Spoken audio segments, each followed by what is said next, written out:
You ever watch a man set fire to his own alibi and then complain about the heat? Pull up a che. 2 days ago, Bandz, yes, the same Bandz Jaidyn Alexis spent all summer calling my man on every stream with a waking camera, went live, looked dead into the lens, and told the internet he's single, and stressed, he says. Stressed because footage of him looking entirely too comfortable next to Yaya Mayweather started doing laps around the timeline, and now everybody's got questions he rehearsed zero answers for. But that's not even the part. Somewhere in the middle of the stammering, this man volunteered information about Karlissa Saffold, Blueface mother. Unprovoked. Nobody asked. And once you hear what he said, Jaidyn going quiet starts making a whole lot of sense. Real quick, before the evidence starts flying. If autopsying situationships is your kind of entertainment, slide that like button, punch subscribe, tap the bell so the next autopsy finds you first. Cool. Gloves on. The what first, because the what is wild.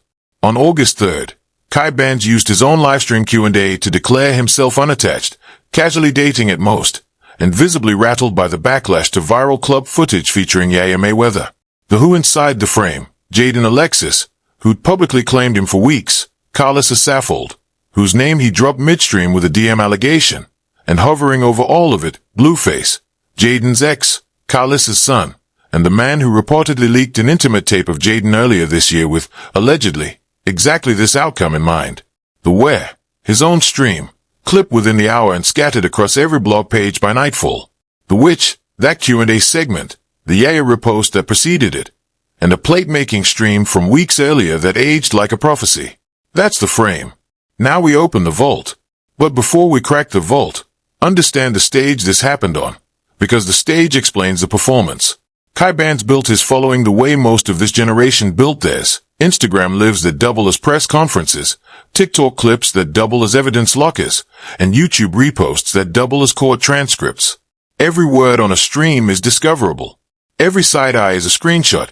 According to blog aggregators that track the Blueface and Jaidyn ecosystem, this particular Q&A was pulled from Kai's own IG Live within the first 40 minutes and mirrored onto at least 6 independent gossip channels before sundown.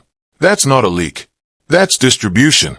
In this ecosystem, distribution is the story. A man who goes live during a scandal is not confessing. He is issuing a press release, and the press release always contains at least one line the author will later wish he could edit out. Kai's line arrived on schedule, and the when matters as much as the what. August is the meanest month in this family's calendar. It's when tours end, when checks clear, when contracts get renegotiated, and when everybody who was quiet in June suddenly has something to say by Labor Day. Records indicate this isn't the first August that the Blueface-adjacent orbit has combusted on camera. The pattern is old enough that regulars in the comment section have started calling it August Court. Somebody is always being cross-examined by the timeline in August. This year, the defendant walked himself to the stand. Start with the sentence that launched 1,000 quote tweets. Kai, mid-Q&A, visibly irritated with the chat, asks, "What is casually dating? Like what does that even mean to y'all?"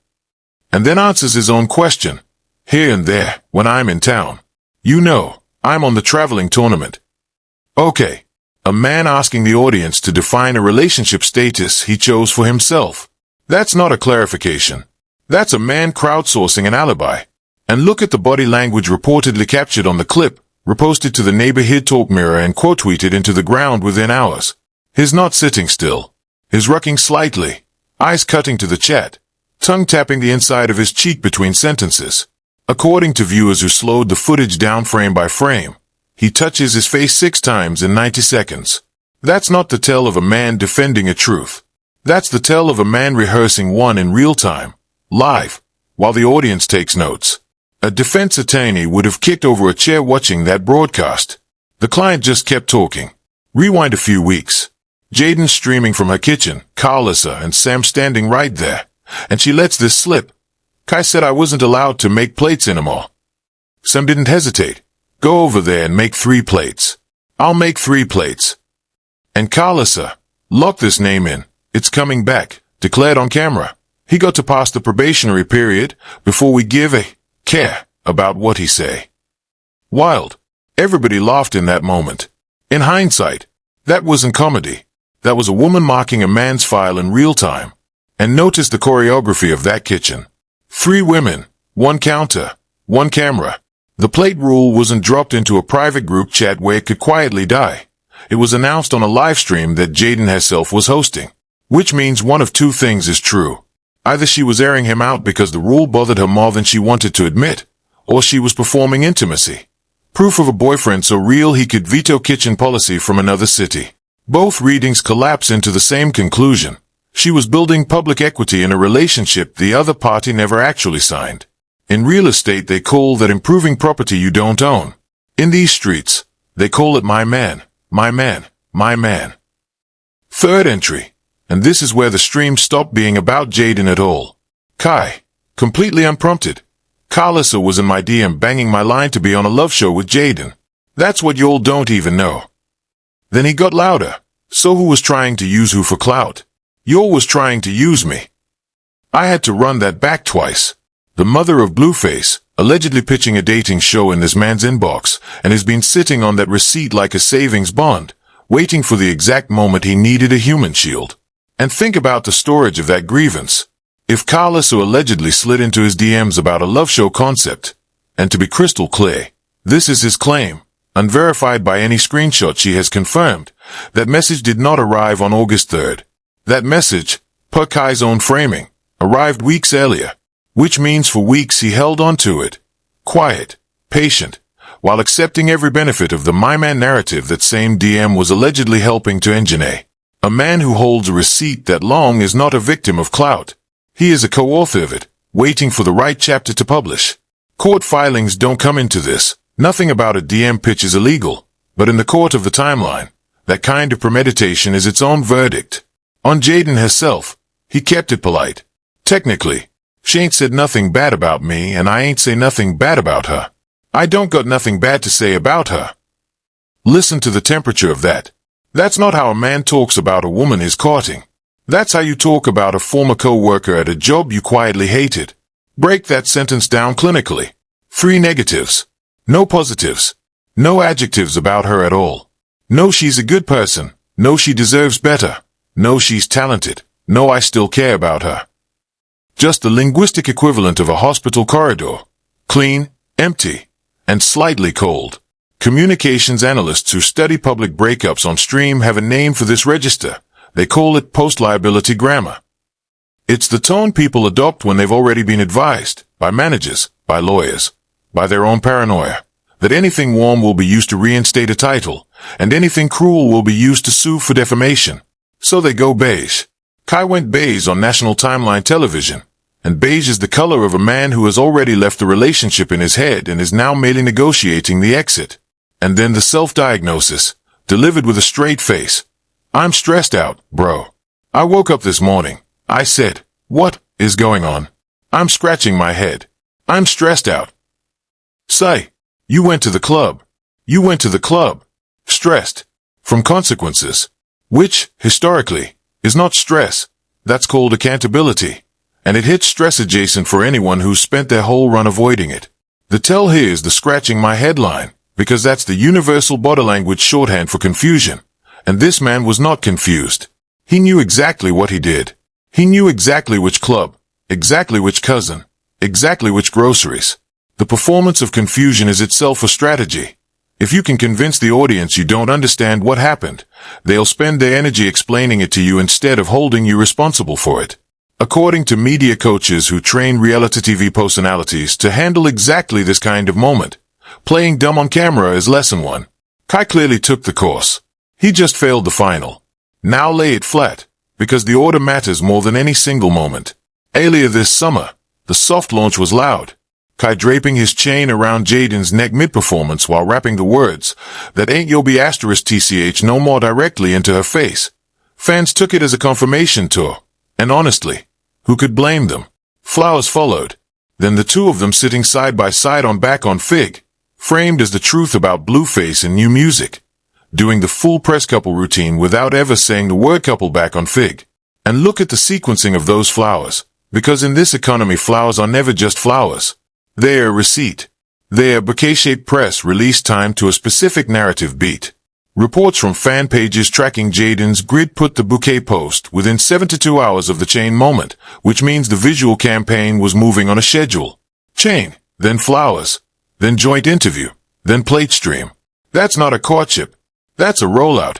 Anyone who's watched a label push a single knows exactly what a 4-beat rollout looks like, and Jaidyn, whether she meant to or not, ran haze with the discipline of an A&R department. She was not just dating him. She was announcing him. Then the plate stream. Karlissa, on camera, delivering the probationary period verdict. Then, reportedly, and this part stays alleged, Blueface tape leak, timed so a certain someone would see it and reconsider everything. The plate stream, for the record, sits at the exact hinge of the whole timeline. Before it, soft launch euphoria, comment sections full of "you're so cute," reposts on every couple's page in the ecosystem. After it, quiet.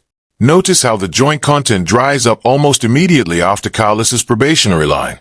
According to viewers who catalog Jaidyn's stream schedule, the volume of Kai-related content on her page reportedly drops in the 2 weeks that follow. Not to zero, just to a whisper.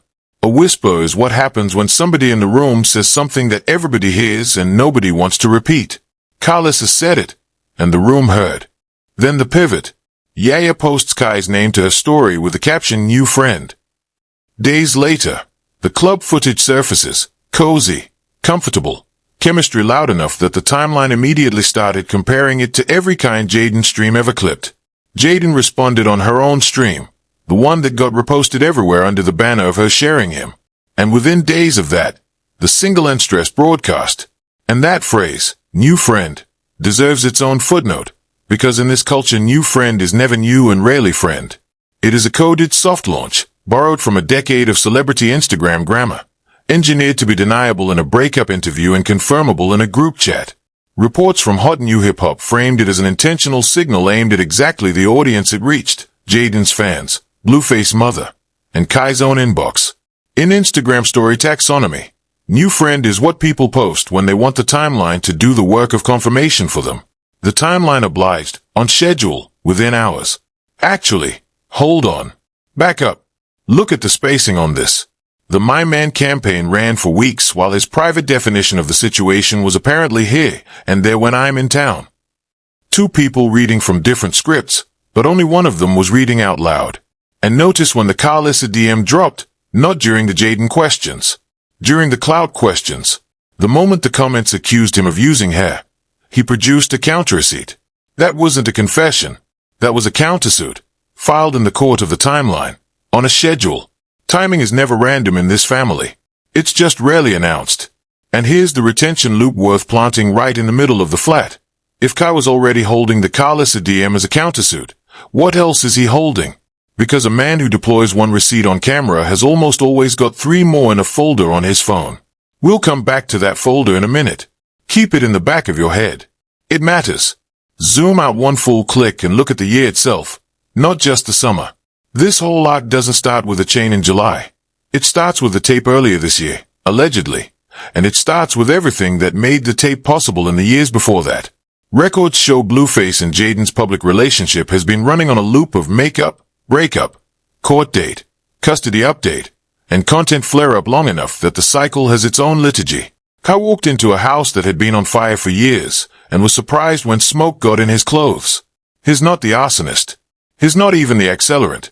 He's a man who lit a cigarette in a room already full of gasoline and now wants to complain about the smell. Zoom all the way in. 1 sentence first.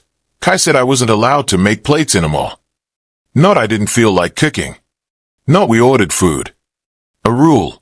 Handed down. About who gets fed in her kitchen. Karlissa clocked it instantly. Told Jaidyn she was starting to sound like one of them bimbos. Crude phrasing, but stripped the insult and she was identifying a control pattern, not a menu preference. A man on a probationary period does not get to set kitchen policy, unless the probation was never real. And that is the quiet thesis of this entire episode. So mark it, the probation was never real. Not on Karlissa's end, not on Jaidyn's end, and certainly not on Kai's. Probation implies a review process, a trial period, a verdict at the end. In practice, everybody in that kitchen had already decided what they were going to do. Jaidyn was going to keep claiming him, Karlissa was going to keep her camera on him, and Kai was going to keep his options open. The word probation was just a piece of set dressing on a stage where the play had already been cast. If you've ever watched a workplace where somebody's been told they're on a performance improvement plan even though everybody knows they're getting fired, you already understand the choreography. Second lens, the grammar of a downgrade. Her vocabulary, my man, my man, my man. Repetition is possession. His vocabulary, casually, here and there, when I'm in town. Every single modifier is an exit door. Count the doors. He wasn't describing a relationship. He was describing availability windows, like a man reading out his own visitation schedule. And the traveling tournament framing, basketball language for love life, tells you exactly how he filed this in his head. Games, cities, rotations. Sit with the basketball metaphor for one extra beat, because it is doing more work than he intended. A tournament has brackets. Brackets have opponents. Opponents have seeds. If Kai is running a traveling tournament, that means somewhere in his head there's a ranking, and that ranking has Jaidyn at one seed, Yaya at another, and, per his own testimony, Karlissa at least in the DMs deep enough to be aware of the tournament rules. That's not romance. That's a league. And leagues have commissioners, contracts, and injury lists. Jaidyn didn't know she was drafted. She thought she was signed. Third lens. And honestly, I had to listen to this 3 times before I believed a grown man said it out loud. The club footage explanation. I was just helping my cousin take the groceries in the house. We had to get some groceries out the club and bring the groceries from the club back to the house. Groceries. From the club. At that hour. With Yaya Mayweather allegedly in the frame. And then, immediately after, what happened in Vegas stays in Vegas. Except he wasn't in Vegas. He was on camera. Here's the read. That excuse was never meant to be believed. It's a prop. It exists so his defenders have something, anything, to hold on to in comment sections. An alibi doesn't have to be solid. It just has to be holdable. Take that principle seriously, because it explains half of celebrity damage control in the last decade. The groceries excuse is a distant cousin of every laughable alibi ever offered on a red carpet. The just friends photo op. The I lost my phone excuse for silent hours. The we were rehearsing defense for choreography that looked a lot like a kiss. None of these excuses are engineered to convince the accuser. They are engineered to convince the accuser's audience, the neutrals in the comment section who want a reason, any reason, to stay a fan. Kai wasn't talking to Jaidyn when he said groceries. He was talking to the 15,000 viewers who were about to decide whether to keep the My Man clip in their favorites folder or delete it. Some of them kept it. Some of them didn't. That's the entire wall.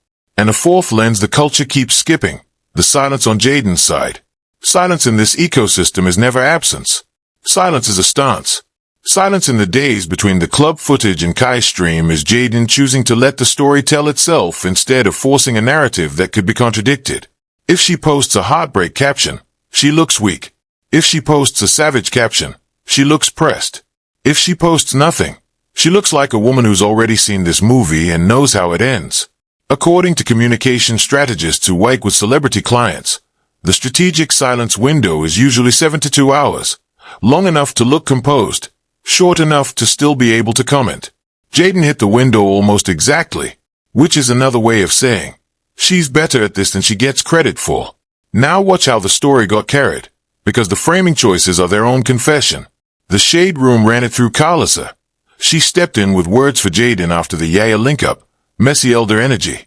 Comment section treated like a coliseum. Hot new hip-hop angled it as Yaya's move. The new Friends soft launch, with the clout warning subplot attached. Fans.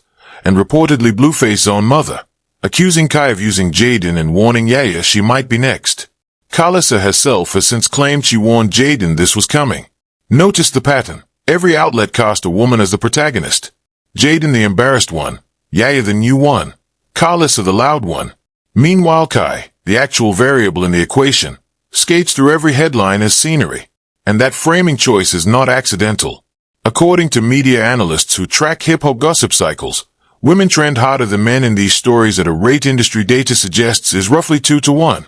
Headlines starring women outclick headlines starring men in this space consistently.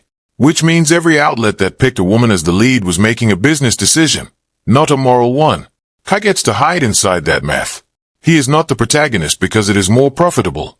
In this economy, to make the women the story. In an industry where attention is the only currency that clears, the person who is not on the thumbnail is the person who is actually winning. Also worth flagging, the framing feud between Karlissa's public eye warned her narrative and Kai's counter-narrative that Karlissa was allegedly hyping the pairing behind the scenes. Both can't be true. Either she was a warning voice or she was a casting director. In an interview clip that made the rounds, Karlissa doubled down on the warning framing without addressing Kai's specific DM claim. In his stream, Kai doubled down on the DM framing without producing the screenshot. That's not a debate.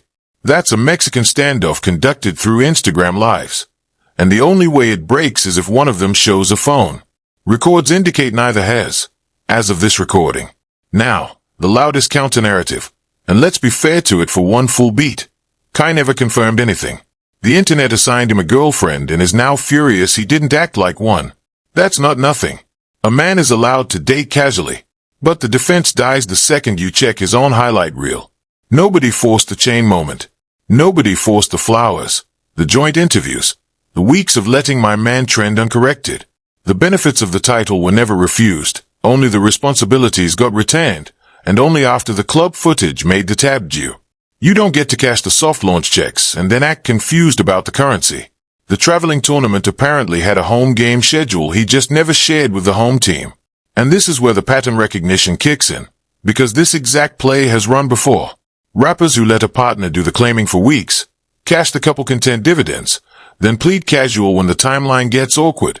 That arc has cycled through every quarter of this decade. Records show a familiar shape: soft launch, sponsored trip, joint interview, kitchen stream, screenshot leak. We were never together clarification. Same beats, different names, every summer. Once you see the shape, you stop being surprised. You start being on schedule with it. And this year's version starred Bandz, but the script has been in rotation long enough that the audience already knew the ending on page 1. The mainstream read on this is simple. Kai used Jaidyn for clout. Karlissa is messy. Yaya is messy. Everybody's messy.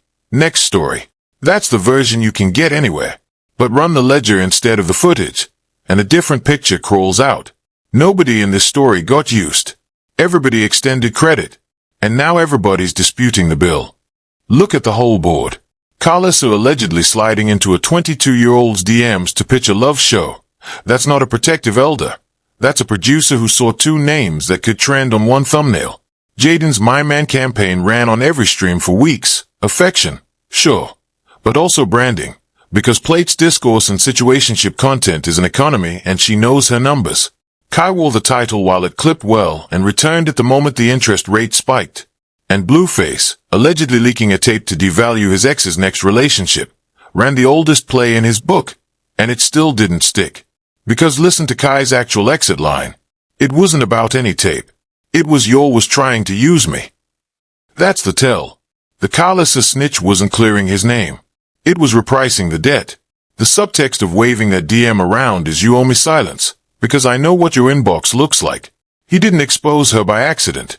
He put her tab on the screen so nobody at that table could call in his. And when a man reprices debt on live, the whole table has to react, which is why Karlissa's next move matters more than her last one. In this family, silence after a slight has never been a strategy she chose. She has, allegedly and repeatedly, treated public disrespect as programming, an invitation to broadcast, not to bury. According to fans who track her IG live schedule, her lives spike in frequency anytime her name is mentioned unfavorably in another creator's stream. She is fluent in exactly this dialect. Kai just booked her a segment on her own show. And if history means anything, she is about to accept. And the jabs write themselves. So let's be honest about all of them. Kai's damage control has the energy of a man returning a rental car with no gas and arguing about the smell. Karlissa running a love show casting call in the DMs while playing Guardian on camera. Pick a character. Any character. Jaidyn declaring herself unbothered on a stream about it, which, respectfully, is the most bothered genre of content that exists. Blueface allegedly orchestrating sabotage from the sidelines like a man who retired but kept the playbook, and fumbling even that. Yaya posting a whole man like a limited sneaker drop, new friend. That's not romance, that's inventory management. Sam was the only honest person in that kitchen. Hospitality, no agenda. Free plates. Give Sam her flowers for one honest paragraph, because the moral center of this whole story lasted about 11 seconds and belonged to the woman offering food. In a landscape where every plate, every caption, every DM, every live is engineered for reach, Sam's response to a manufactured rule was the most human thing on the timeline. Cook anyway, feed everyone, and let the drama choke on its own smoke. If this whole ecosystem had one more Sam and two fewer producers, half the content on your feed would evaporate overnight, which is, of course, exactly why it won't. And for a second, strip the jokes completely. There's a woman who claimed a man on camera for weeks being told, on camera, that she was a stop on a traveling tournament. That part isn't funny. That part is just quiet. That part deserves an extra beat of quiet, actually. Because underneath every joke in this script is a real 22-year-old woman who put a public claim on a public man in a public house, and had that claim answered in public with the vocabulary of a hotel loyalty program. She's not the villain, hey. She's not the fool. She's the person who trusted the announcement, his and his, enough to build a summer around it. If the takeaway you leave with is that Jaidyn was dumb for believing him, you missed the assignment.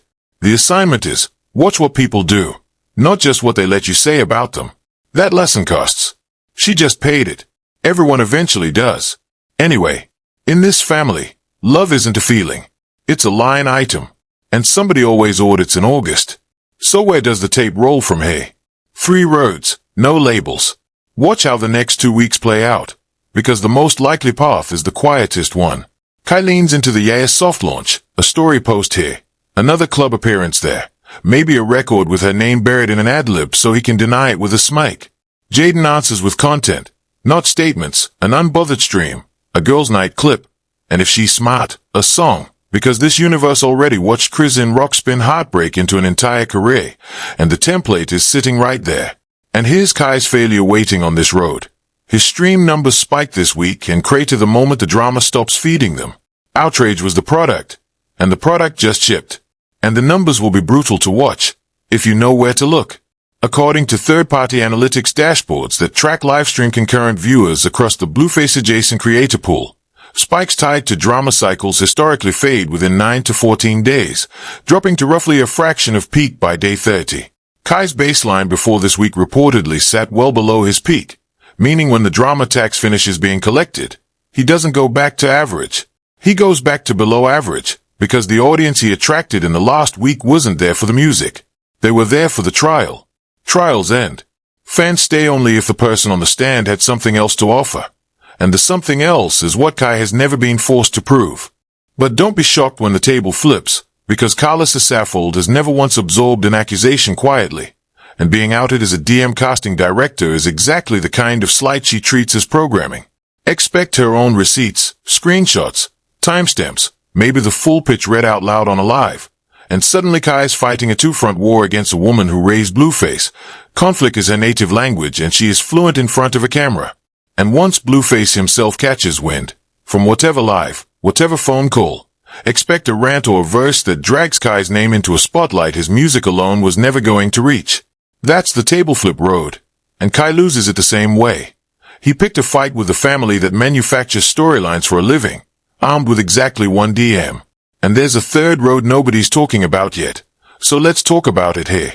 The legal road. Quiet as it's kept. Nothing filed, nothing rumored. Nothing confirmed, but understand the terrain. Making a public claim about a specific person's private DMs is the kind of statement that lawyers underline on printed transcripts. If Karlissa were ever to dispute the characterization of that DM in a way that involved paperwork, Kai's livestream monologue becomes Exhibit A in a hearing he did not think he was scheduling. To be crystal clear, no filing has been reported, no cease and desist has surfaced publicly, and this is purely a map of what the terrain allows. But in a family whose calendar already includes custody dates and court appearances, adding one more courtroom is not a stretch. It is a Tuesday. And 5 years out. By 2031, nobody's remembering the plates. But the tape, the love show DM, the traveling tournament, those get laminated into the permanent archive of clout dating case studies, quoted under every future my man post until the end of time. Kai's ceiling gets decided right now, this summer. Either the music outruns the mess, or he is forever, permanently, the guy from the Jaidyn and Yaya timeline. The culture keeps receipts longer than it keeps relationships. Consider the case studies that came before him. Every generation of hip-hop has its cautionary situationship. The couples that trended for 6 weeks and dined out on the residue for a decade. The receipts outlive the romances by an order of magnitude. Old tweets from years ago still get resurfaced under every new relationship post from the parties involved, timestamped and preserved by an audience that never forgets a screenshot. Kai's stream from August 3rd, 2026 will be one of those clips. Somebody will pull it in 2028. Somebody will pull it in 2031. The traveling tournament will still be quoted at him in comment sections he hasn't posted in yet. That's the permanent record. That's what live means. The loudest man in the room said he was stressed. Watch the quiet ones. They are the ones holding the real receipts. And that last line is the whole ethic of the room. In every scandal in this ecosystem, every kitchen, every stream, every timeline, the person doing the most talking is almost never the person doing the most winning. The winners are the ones cataloging. The winners are the ones with the screenshots folder, the group chat archive, the receipt they haven't posted yet. Jaidyn has one of those folders. Karlissa has one. Blueface has one that has been publicly weaponized before. Yaya, for all the new friend nonchalance, has grown up in a family whose entire brand is documentation. Records indicate she's watched every version of this movie from a front row seat. The only person who spent last week emptying his folder onto the timeline was Kai. Which means, when the next round of this game starts, he is the one at the table with no cards. Sit with that. The stressed one is the empty-handed one. The quiet ones are still counting. You saw what I saw. The DMs, the groceries, the tournament schedule. It all connects. And you know it. Smash like if you're locked in. Subscribe to Fame Cryptix. Hit that bell, because the second Karlissa responds, Part 2 is already loaded. Comments are open. Tell me who's really using who.